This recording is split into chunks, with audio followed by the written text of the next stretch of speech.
Welcome back. Last lecture में हम लोगों ने बहुत ही डिटेल में डिस्कस किया था कि एडोल्फ हिटलर ने किस तरीके से प्यूरिफाइड जर्मन्स का माइंड कंट्रोल करना शुरू कर दिया था। आज हम लोग ordinary people and the crimes against humanity के बारे में डिस्कस करेंगे।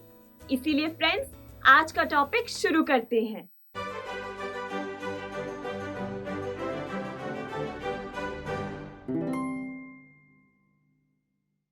सबसे पहले बात करेंगे कि ऑर्डिनरी पीपल ने नाजिज्म की तरफ किस तरीके से रिएक्ट किया।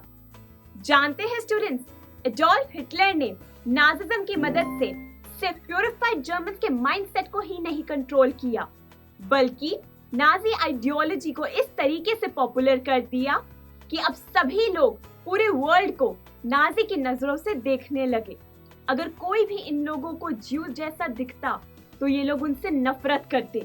इनफैक्ट इन लोगों ने ज्यूज के घर के बाहर निशान भी लगाने शुरू कर दिए थे। अगर किसी भी नेबर पर शक होता तो ये लोग उनकी पुलिस रिपोर्ट करवा देते।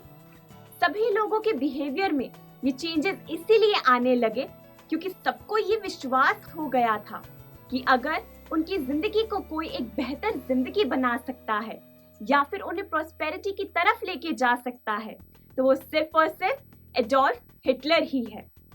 इसके अलावा एडोल्फ हिटलर ने नाजी आइडियोलॉजी को लोगों के माइंड में इस तरीके से बिठा दिया कि ज्यूज खुद को सच में सोसाइटी के लिए अनडिजायरेबल मानने लगे। चार्लेट बरैट, जो कि एक जर्नलिस्ट थी, उन्होंने अपनी डायरी में ज्यूज की ड्रीम्स के बारे में लिखा और थोड़े ही समय बाद इस डायरी को एक बुक के फॉर्म में पब्लिश कर दिया गया। इस बुक का नाम रखा थर्ड राइक ऑफ ड्रीम्स। इस बुक के जरिए चार्लेट ने बताया कि किस तरीके से ज्यूज खुद को अगली और सोसाइटी के लिए अनफिट मानने लगे थे।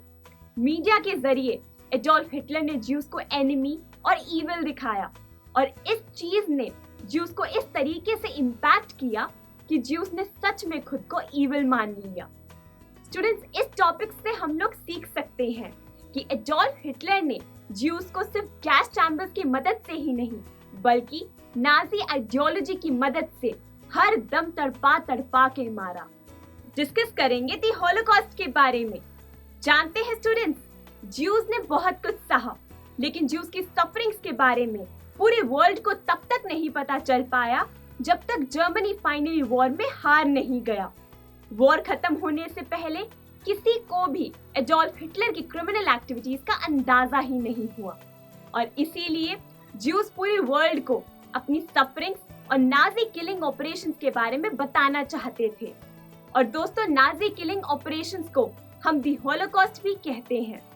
पूरी दुनिया को अपनी बात से सहमत कराने के लिए ज्यूज ने इंपॉर्टेंट डॉक्यूमेंट्स को कलेक्ट और प्रिजर्व किया, डायरीज और नोटबुक्स भी लिखी और यहाँ तक कि उनके आर्काइव्स भी क्रिएट किए।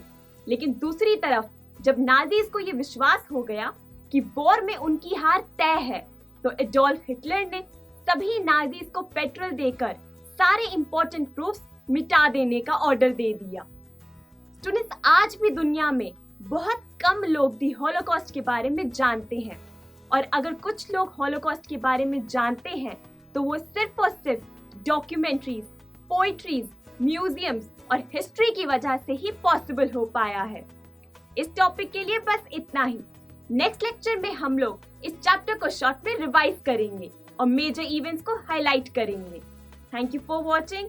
सी you in the next lecture. I am sure students, आपको ये वीडियो बहुत पसंद आया होगा। तो इसी तरह से एक मजेदार तरीके से अपने हर कॉन्सेप्ट को क्लियर करने के लिए डाउनलोड कीजिए PU Stack ऐप, जहां आपके लिए और भी कई सारे ऑप्शंस हैं, जैसे कि आपके लिए सैंपल पेपर्स हैं, back exercise solutions, step videos and much more. So what are you waiting for? Download the app now.